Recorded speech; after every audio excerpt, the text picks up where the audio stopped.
Hi to you all. My name is Susan Dugan. I'm a specialist occupational therapist, primarily paediatrics. However, I have a specialist interest in profound and multiple learning disabilities and sensory processing. And anybody that's heard me speak knows that I can talk for days and days about sensory processing. In the last few weeks, I've been publishing a series of YouTube videos for young people at home. Lots of my clients are struggling to homeschool, to follow the activities that are being given out to them because they are just not regulated from a sensory point of view. And actually, one of the parents said, "Well, what about the regulation for the parents? That's what we need. Can you do something for that?" And it really got me thinking. And I thought about something that I've done with a few families before. And instead of starting with the young people or the adults, I've started with the parents and carers. Because, as you've heard many times before, you can't pour from an empty jug or teapot or whatever. You need to be regulated yourself. You need to be feeling well in order to be in that calm space to be able to help somebody who is not regulated, who is really struggling. And there's an awful lot on social media just now about well-being and mindfulness, etc. And I'm really going to be looking at sensory regulation. But in order to do that, it's really important that you understand your own brain and just how far our brain has evolved or not evolved, as the case might be, about keeping ourselves calm. So when we're regulated, it means that we're calm, we can use our thinking bit of our brain to make conscious choices. And that's the difference between us and animals, that we have this prefrontal cortex, a very conscious thinking part of the brain, which can at times override that emotional part of the brain and provides higher functions such as communication, conscious self-regulation, problem solving, planning, attention and concentration. But millions of years ago, we didn't have this prefrontal cortex. And so when caveman went out, they went out hunting for food, and they were under constant physical threat. Physical threat from animals, from falling, from being attacked by other people, other clans. And the part of the brain, the amygdala, responded by this fight or flight response that you might have heard of. So either you're going to stand there and fight whatever's attacking you, or you're going to run away. In order to do that, your body has to make certain changes. And I'm just going to show you a little cartoon. Hopefully you can see this. I'm not very good at finding that. So this is the tiger, so you've got your fight or flight caveman here. But what's it doing to the body? So first of all, your heart beats faster to increase your oxygen to your muscles. Your breathing speeds up to deliver more oxygen to the blood. Your eyes, you're able to see more out of your peripheral vision so that you can see all around you. And your pupils dilate to let more light in so that you are able to see better. Your ears perk up so that you're able to hear small noises. So you're very hyper alert. Your blood thickens and clots more easily to prepare you for injury. You might be sweaty or you might be cold, which sometimes we have one or the other. And we have less of a perception of pain. And you may have hear people saying, "I find this extraordinary strength when I was in this danger." And that's really what that is there to help us with. And that's called the sympathetic nervous system. And then once the danger was past, caveman would go and hopefully he's caught his tea and cooked it and eaten and gone into his cave for a sleep.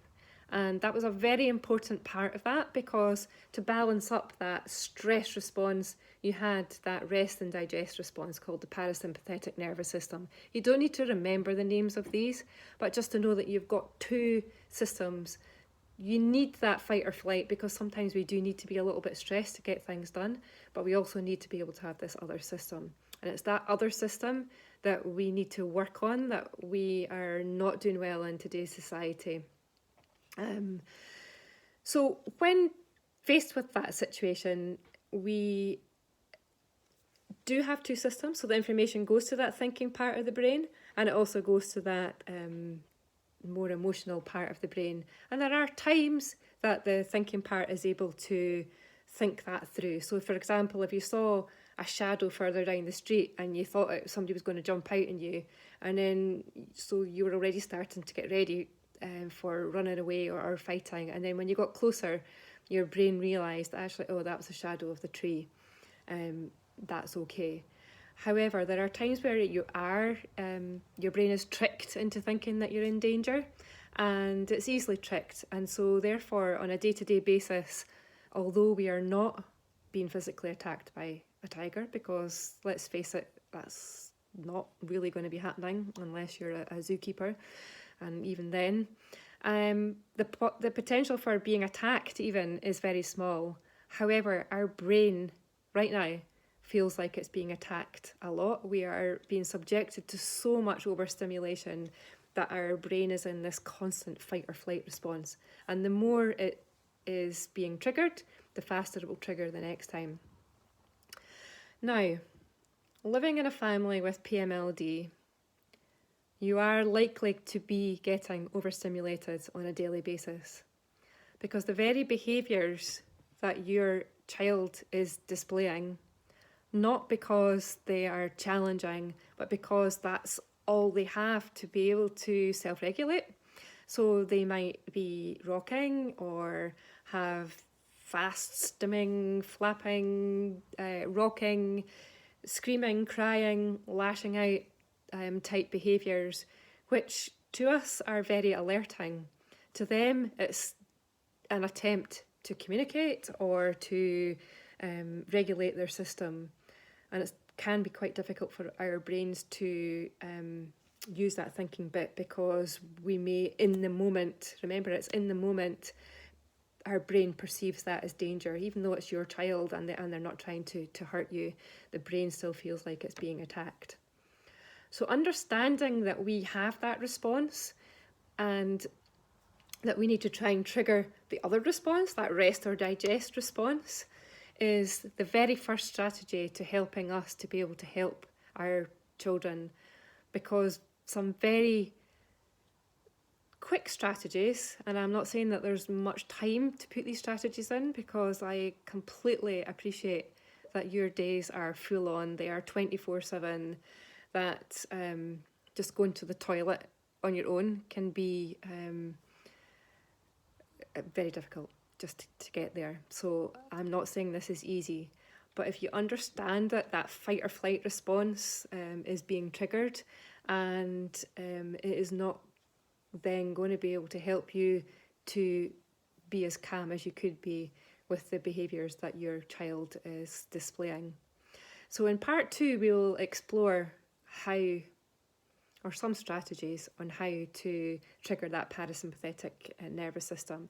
And we will be doing some question and answers with other professionals about the sensory processing for your own child and what those behaviours mean. But in the moment, I would really like you to start thinking about what might trigger off your fight or flight response. We're all different, and we'll explore that in part 2. So I wish I could see you all. I hope it makes sense, and I'll see you in part 2. Okay, bye.